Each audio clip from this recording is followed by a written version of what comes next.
Hello friends, आज हम बात करेंगे यूपी टीजीटी और पीजीटी 2022 की परीक्षा तिथि को लेकर के। जैसा कि सोशल मीडिया में इस समय काफ़ी खबरें छाई हुई हैं कि परीक्षा ये रद्द होगी या परीक्षा में कुछ नया सिलेबस ऐड होगा या कुछ पद बढ़ने हैं इसमें या नई भर्ती आएगी। पूरा प्रोसेस हम बताएंगे स्टेप बाय स्टेप आपको। अशासकीय माध्यमिक विद्यालय में सहायक अध्यापक टीजीटी एवं प्रवक्ता पीजीटी के 4163 पदों पर भर्ती की जानी है। इन दोनों भर्तियों के लिए आवेदन की प्रक्रिया अगस्त 2022 में पूरी हो चुकी है, जिसमें लगभग 13 लाख से अधिक अभ्यर्थियों ने आवेदन किया है। लाखों अभ्यर्थियों को 1.5 साल से परीक्षा तिथि घोषित होने का इंतजार कर रहे हैं। कुछ सोशल मीडिया में और खबरें वायरल हो रही, उसके बारे में भी हम चर्चा करेंगे कि टीजीटी और पीजीटी जो 2022 में आवेदन लिए गए थे, उसमें कुछ नया सिलेबस ऐड होने के बारे में इस समय बात हो रही है।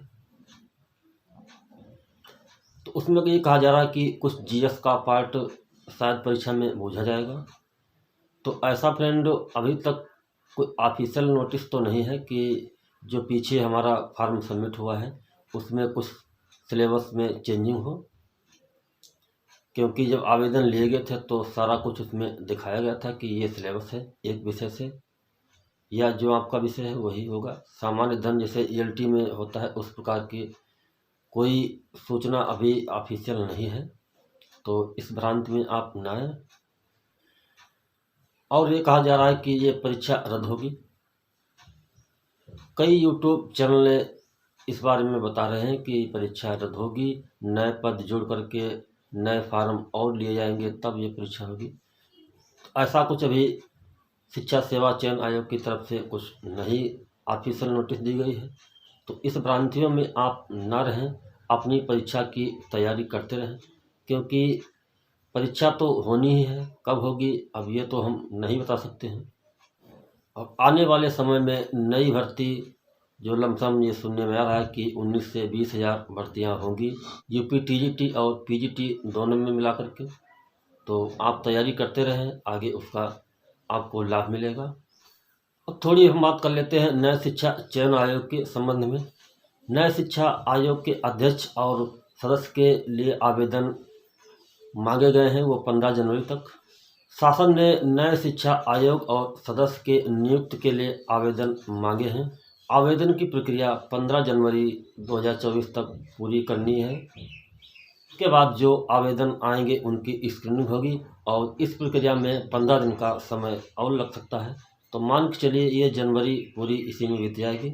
आवेदनों की स्क्रीनिंग के बाद नए अध्यक्ष और नए सदस्यों की नाम की घोषणा की जा सकती है। तो मान के चलिए फरवरी में ही अध्यक्ष और सदस्यों की नियुक्ति की प्रक्रिया पूरी होगी। उसके बाद ही आयोग सक्रिय होगा।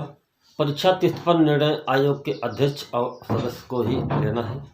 और ये परीक्षा रद्द होगी या इसमें कुछ सिलेबस ऐड होगा, तो इस बारे में कोई ऑफिशियल भी नोटिस नहीं है। परीक्षा के बारे में मान के चले आप कि अब लोकसभा चुनाव के बाद ही परीक्षा होने की संभावना है। और रह गई बात इसमें कि कुछ इसमें ऐड होगा या परीक्षा रद्द होगी, तो ये सब कोई ऑफिशियल नहीं है और ये भ्रांतियाँ सोशल मीडिया में फैलाई जा रही हैं। तो हमारा यही कहना है कि आप अपनी परीक्षा की तैयारी करते रहें, और परीक्षा तो हर हाल में होगी ही। परीक्षा कब होगी ये तो भी कहना मुश्किल है, लेकिन ये मान के चलिए लोकसभा इलेक्शन के बाद ही ये परीक्षा होनी है। आयोग की पहली बैठक में या इसके बाद परीक्षा तिथि पर कोई निर्णय लिया जा सकता है।